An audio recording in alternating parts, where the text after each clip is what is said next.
អត់ងាយបានដើរលេងជុំគ្នាជាមួយនឹងគ្រួសារទេមួយឆ្នាំអីបានដើរលេងជុំគ្នាតែម្ដងហ្នឹងឯងហើយដំណើរកំសាន្តលើកនេះគឺពួកយើងទៅលេងប្រទេសវៀតណាមចំពោះសមាជិកចូលរួមនៅក្នុង trip មួយនេះគឺច្រើនជាងរាល់ដងរហូតដល់13នាក់មានទាំងក្មេងមានទាំងមនុស្សចាស់អញ្ចឹងដំណើរកំសាន្តមួយនេះគឺសប្បាយជាងរាល់ដងតែខ្ញុំរៀងអាណិតក្មេងៗបន្តិចដោយសារតែថ្ងៃខ្លះគឺពួកយើងធ្វើងើបពីព្រលឹមខ្លាំងមែនទែនអញ្ចឹងនៅពេលដែលពួកគាត់ងើបមកគឺអត់ទាន់អស់ល្ងុយទេដូចជាថ្ងៃទី1ដែលយើងត្រូវធ្វើដំណើរហ្នឹងក្មេងៗធ្វើងើបតាំងពីម៉ោង3កន្លះម៉ោង4ដើម្បីធ្វើដំណើរពីបាត់ដំបងទៅដល់ទីក្រុងហូជីមីញហើយទៅដល់ទីក្រុងហូជីមីញហ្នឹងគឺ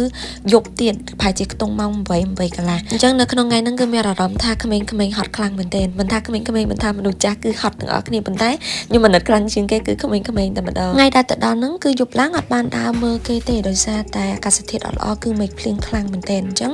គ្រាន់តែទៅញ៉ាំអីហើយគឺមេឃភ្លៀងខ្លាំងតែម្ដងក៏នាំគ្នាសម្រាប់ចិត្តថាមកសន្តាគារនាំគ្នាគេងវិញទៅទុកកលាំងស្អែកដើម្បីធ្វើដំណើរបន្តទៀតអញ្ចឹងណាចូលដល់ថ្ងៃបន្ទាប់គឺយើងត្រូវធ្វើដំណើរហោះពីទីក្រុងហូជីមីញទៅទីក្រុងដាណាងប៉ុន្តែត្រូវបែងចែកជាពីរក្រុមដោយសារតែយើងទិញសំបុត្រយន្តហោះអត់បានជុំគ្នាទេអញ្ចឹងបងប្រុសរបស់ខ្ញុំគាត់អ្នកដឹកនាំទៅមួយក្រុមហើយពួកខ្ញុំដឹកនាំទៅមួយក្រុមអញ្ចឹងទៅដោយសារតែថ្ងៃហ្នឹងគឺខ្ញុំមានពេលមកព្រឹកដែរនៅទីក្រុងហូជីមីញអញ្ចឹងហើយនាំម៉ាក់ប៉ានាំមីងដើរញ៉ាំអីហើយក៏ដើរមើលទីក្រុងគេតិចតួចហ្នឹងឯងហើយក៏អត់បានទៅណាឆ្ងាយដែរដោយសារតែយើងមិនមានពេលអីច្រើនណាស់ណាអីទេគឺគ្រាន់តែបានទៅកន្លែង building cafe កន្លែងគេលក់កាហ្វេល្បីហ្នឹងហើយបានទៅម្ដុំសួនគេអីតែប៉ុណ្្នឹងឯងហើយបន្ទាប់មកបានយើងនាំគ្នាទៅពលានយន្តហោះញ៉ាំអាហារថ្ងៃត្រង់ហើយគឺយើងចាប់ផ្ដើមហោះហើរទៅទីក្រុងដាណាងតែម្ដងនៅក្នុងថ្ងៃនោះផងដែរពេលទៅដល់ពលានដាណាងគឺពួកខ្ញុំអត់ទាន់ស្នាក់នៅឬក៏ដើរលេងនៅទីក្រុងដាណាងទេគឺពួកខ្ញុំទៅដើរលេងនៅហុយអានសិនហើយក្មួយរបស់ខ្ញុំបងបងឬក៏មីងពូហ្នឹងគាត់ចាំនៅហុយអានហើយនៅពេលដែរទៅជួបគ្នាគឺនាំគ្នាទៅជិះទូកដូងលេងហើយសម្រាប់តម្លៃគេយកដូចជាខ្ទង់ម្នាក់ជា4ឬក៏$5ខ្ញុំរៀងភ្លេចដែរអ្នកទាំងអស់គ្នាគឺចន្លោះប៉ុណ្្នឹងឯងនិយាយទៅតថ្លៃគេដែរអ្នកទាំងអស់គ្នាពីព្រោះដំបូងឡើយគឺកាត់ច្រើនជាងហ្នឹងអញ្ចឹងប៉ុន្តែយើងក៏ព្យាយាមតថ្លៃរហូតដល់សល់តម្លៃប៉ុណ្្នឹងដែរអញ្ចឹងខ្ញុំអត់ដឹងថាពេលអ្នកផ្សេងគាត់ទៅលេងគឺតម្លៃដូចខ្ញុំឬក៏ថោកជាងខ្ញុំទេកម្ពុជាការទៅលេងហុយអានលើកមុនគឺខ្ញុំអត់បានទៅជិះទូកដូងហ្នឹងទេអញ្ចឹងហើយលើកនេះនៅពេលដែលខ្ញុំទៅដល់ខ្ញុំមានពេលអញ្ចឹងតែខ្ញុំក៏ចង់ទៅជិះដែរហើយចង់ទៅនាំម៉ាក់ប៉ាគាត់ទៅសាក់លបងជិះដែរអញ្ចឹងមានអីអ្នកទាំងអស់គ្នាជិះទៅសប្បាយដែរតើយើងគិតថាដំបូងមើលទៅឃ្លីងឃ្លោងពិបាកជិះខ្លាច់លិចអីចឹងប៉ុន្តែពេលដែលជិះទៅគឺអត់អីទេធម្មតាទេហើយនៅទីហ្នឹងគឺភ្ញៀវទេសចរច្រើនខ្លាំងមែនទេខ្ញុំគិតថាខ្ញុំទៅចុងម៉ោងហើយព្រោះគេបិទម៉ោង5តែខ្ញុំទៅដល់ម៉ោង4ខ្ញុំគិតថាប្រហែលជានៅសល់តែធីមខ្ញុំឯងប៉ុន្តែនៅពេលដែលទៅដល់គឺមនុស្សច្រើនខ្លាំងមែនទែនគឺ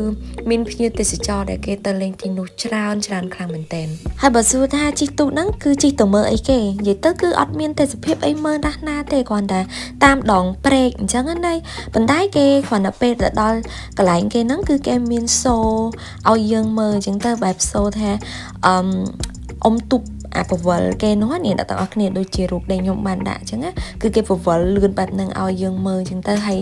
យើងឲ្យ tip គេអីចឹងណាហើយមួយទៀតគឺគេមានលក្ខណៈថាការបង្កុំតន្ត្រីអញ្ចឹងសម្រាប់យើងមកពីប្រទេសផ្សេងអញ្ចឹងយើងចង់ច្រៀងចម្រៀងរបស់យើងអញ្ចឹងគេចាក់ឲ្យយើងច្រៀងអញ្ចឹងណាហើយប៉ាក្មេករបស់ខ្ញុំក៏គាត់ច្រៀងដែរនិយាយថានៅលើគោគាត់ធ្លាប់ច្រៀងហើយនៅឡើយតែនៅលើទឹកអញ្ចឹងគាត់ចឹងសាក់លបងច្រៀងលេងនៅលើទឹកហើយតាំងម៉ាក់ក្មេកមកបង្កើតរបស់ខ្ញុំគឺមើលទៅគឺគាត់សប្បាយខ្លាំងមែនតើ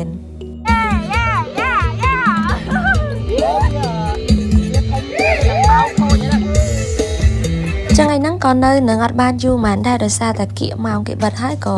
គេដឹកយើងត្រឡប់មកវិញអញ្ចឹងណាហើយក្រុមអ្នកអ៊ំទូកហ្នឹងគឺភាគច្រើនគឺកំ pl ែងមែនតើហើយគាត់លេងច្រើនប៉ុន្តែពួកខ្ញុំអត់ដឹងថាគាត់និយាយអីខ្លះតែដឹងថាកំ pl ែងទេព្រោះស្ដាប់គ្នាអត់បានទេអ្នកគាត់និយាយវៀតណាមអញ្ចឹងទៅយើងស្ដាប់គាត់អត់បានទេតែឆ្លៀតដល់ពេលមកដល់កន្លែងហើយគាត់ឆ្លៀតបាបធ្វើបាបប៉ាម៉ាក់ខ្ញុំក៏វល់ឲ្យវល់អីចឹងណាម៉ាក់ខ្ញុំគាត់ថាអូយឡើងស្រើពោះភ័យខ្លាំងមែនតើបើសួរថាទៅជិះទូកនឹងសប្បាយអត់ខ្ញុំអត់ឆ្លើយទេមើលតែសកម្មភាពម៉ាក់ប៉ាខ្ញុំទៅបានដែរថាសប្បាយអត់និយាយទៅដោយសារតែពួកគាត់ជាអ្នកចូលចិត្តលេងសប្បាយហើយដល់ពេលជួបធីមដែលអ៊ំទូកនឹងបកកែលេងទៀតអញ្ចឹងទៅគាត់លេងសប្បាយហ្មងណាអញ្ចឹងចេញពីនឹងទៅល្ងាចហើយពួកខ្ញុំទៅទីក្រុងហុយអានទៅ Old Town ដើម្បីទៅញ៉ាំអាហារពេលល្ងាចអញ្ចឹងពួកយើងនាំគ្នាញ៉ាំអាហារពេលល្ងាចហើយក៏នាំគ្នាដើរមើលទីក្រុងនិយាយទៅថ្ងៃដែលខ្ញុំទៅទីក្រុងហៃអានហ្នឹងគឺក្រោយទឹកជំនន់ប្រហែលថ្ងៃណាទាំងអស់គ្នាដូចជាខ្ទង់ថ្ងៃទី28 29ហ្នឹងគឺទឹកជំនន់ទីក្រុងហៃអានលិចខ្លាំងមែនទែនតែថ្ងៃដែលខ្ញុំទៅហ្នឹងគឺវាស្រកអស់ច្រើនហើយនៅ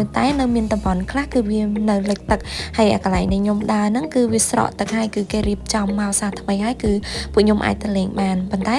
អាកន្លែងដែលគេជិះទូកជិះអីហ្នឹងពេលរាត្រីអីហ្នឹងគឺពួកខ្ញុំទៅមើលគឺនៅទឹកលិចនៅឡើយទេអញ្ចឹងសម្រាប់ថ្ងៃដែលនៅហៃអានហ្នឹងក៏អត់បានដើរលេងច្រើនអីណាស់ណាដែរដោយសារតែ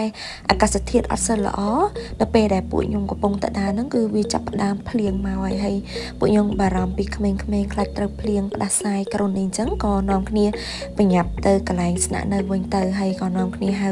កូនឡានតូចមួយជិះទៅអញ្ចឹងសម្រាប់វីដេអូភាគទី1ដើរលេងនៅវៀតណាមនៅទីក្រុងហៃអានគឺមានតែប៉ុណ្្នឹងសិនទេសម្រាប់ភាគ2ជួបគ្នានៅវីដេអូក្រោយអរគុណសម្រាប់ការទស្សនាជួបគ្នានៅវីដេអូក្រោយជម្រាបលាបាយបាយ